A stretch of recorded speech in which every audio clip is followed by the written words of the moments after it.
What is up, everyone? Welcome back to the channel. For those of you who don't know me, my name is Jordan and I'm a first year medical student in the state of New Jersey. So today is Tuesday and it is our second week of renal. This week we're starting to dive into a bunch of kidney diseases like cystic kidney disease, hypertension, bunch of fun stuff. The focus of this video, however, is going to be clinical experience as a first year. If you aren't familiar with the general structure of medical school, typically the first 18 to 24 months is what's called your preclinical curriculum, where most of your time is just spent in the classroom learning. It's honestly a lot like undergrad was. You have lectures, sometimes you have small group discussions. You're learning all about normal anatomy, physiology, different diseases. And I'd say the focus is more about sort of the underlying mechanisms of diseases, why they happen, what went wrong. And you do get a little bit of clinical relevance and treatments, but that's not really the focus of that part of school. After your preclinical phase, most schools will take step one, which is your first big board exam. My school does it a little later, but either way, after your preclinical curriculum, you'll have your core rotations or clerkships.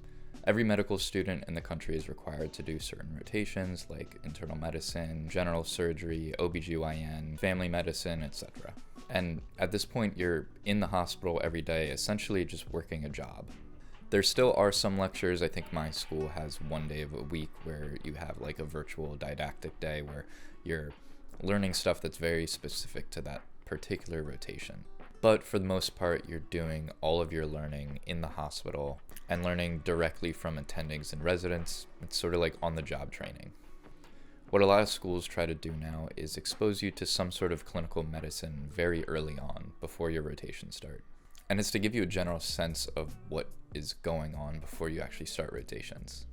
A lot of schools do this through OSCEs and longitudinal clinical experiences. I'll talk about longitudinal clinical experiences a little later, but basically maybe like once a month you'll go in for a half day and spend it in a clinic or hospital just to sort of get your feet wet and understand what's going on. As for OSCEs though, they're essentially simulations where you have this standardized patient who is a paid actor, and it's supposed to put you in a situation that you might find yourself in on rotations or in the clinic in the future. You know, you're given a chief complaint, you go in, interview the patient, do a physical exam, and try to come up with an assessment and plan. It is a little awkward and forced because, we know that this is an actor, there's nothing actually wrong with them, but the point of it is to get you in the rhythm of how a patient interaction is actually going to go, and for you to practice your clinical skills before rotations start. We had a practice OSCE today, which consisted of 2 patient encounters and 2 high-fidelity simulations. One of the patient encounters was a motivational interview about a smoker who was trying to quit. So we had 25 minutes to talk to the patient about their smoking history, if they've ever tried to quit before, why they want to quit now, how willing they are to start. This was a really great experience because it's a situation that a lot of doctors encounter every day, and it's a very important skill to have. Our other encounter was a younger patient who was coming in with chest pain. After asking a few questions, we found out that the patient had a cold a few weeks ago, didn't go to see the doctor, it just kind of went away on its own. Besides chest pain, nothing else really hurt, didn't have any other symptoms. I did a heart and lung exam, there were no abnormal findings, and the patient ended up having pericarditis, which was confirmed by an EKG that we got after the encounter. So that was another very practical situation that we could easily see in our internal medicine or family medicine rotations. As for the high fidelity simulations we had 2 encounters with these high-tech mannequins we have, and it puts you into a more intense situation. The rooms these simulations happen in are modeled after a ER room or hospital room. They have oxygen masks, monitors where you can see vitals, and there's also an actor who is on the other side of the wall, but they can see and hear what's going on in the room, and they talk as if they were the patient. In both situations, the patient was coming into the ER, was feeling really sick. So we had a triage note from a nurse, so we read that really quick and then went up, was talking to the patient, could do a physical exam, and the really nice thing about these mannequins is they can actually make them play abnormal heart and lung sounds. So as opposed to the standardized patient, they're just real actor where we do the lung exam and they have to just tell us if there's a finding. We actually hear the legit finding on these mannequins. So after doing a brief history and physical, we could order labs, chest x-ray, EKG, and we could start to give the patient different fluids, medication, oxygen. So these simulations are also really helpful because it puts you in a more urgent, emergent situation than the other standardized patient encounters are. And you have to think on your feet, be fast to come up with a plan to treat them. And you try one thing, doesn't work, you have to try a different thing. It's a lot like real life.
Alright, what's up everyone? It is the end of the week and I've not checked in a while. So just briefly about how the rest of the week went.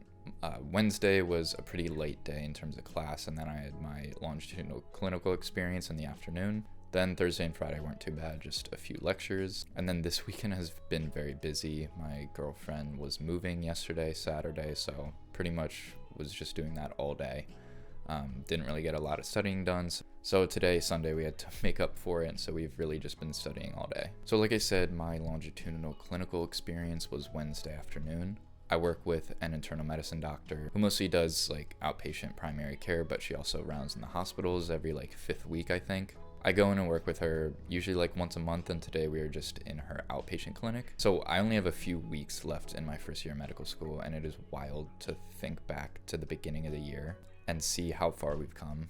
We had our first standardized patient encounter the 3rd day of school. All we really were supposed to do was talk to the patient, develop rapport, just have a general conversation. Since then, we've learned how to take a detailed medical history, learned a bunch of different physical exams, learned how to develop a differential diagnosis, and how to partner with the patient to develop a plan.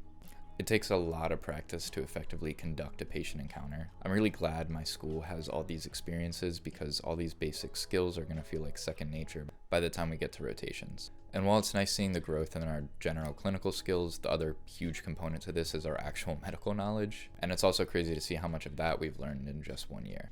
I went into the hospital a few months ago with my preceptor to see what weekend rounds are like. And honestly, I had no idea what was going on. We hadn't done cardiology, pulmonology, or renal, which are some of the biggest topics you cover in medical school. We were seeing some very sick patients with a bunch of different diseases that I had never heard of, and I was completely lost. One of our patients had a type of heart block, and one of the cardiologists showed me her EKG and tried to explain what was going on. And at that point, I could not tell you the first step of how to read an EKG. However, this week when I was in clinic, I was just waiting for another patient to come in, and I went over my notes from that day. And after taking cardiology and pulmonology, getting through most of renal, it was like I learned how to speak a new language, and I could actually decipher what I wrote down from that day. I understood the type of heart failure one of our patients had and why we were using a certain medication to treat it. I could explain why one of our patients needed a CPAP machine and why she had restrictive lung disease. I even made sure to write down that kind of heart block that the cardiologist taught me, and I actually knew what it meant. So I think another reason why schools try to emphasize clinical experience in the first year is to show that what you're learning in the classroom really does matter. Sometimes you get caught up in studying in the next test and you feel like you're never really going to use this information.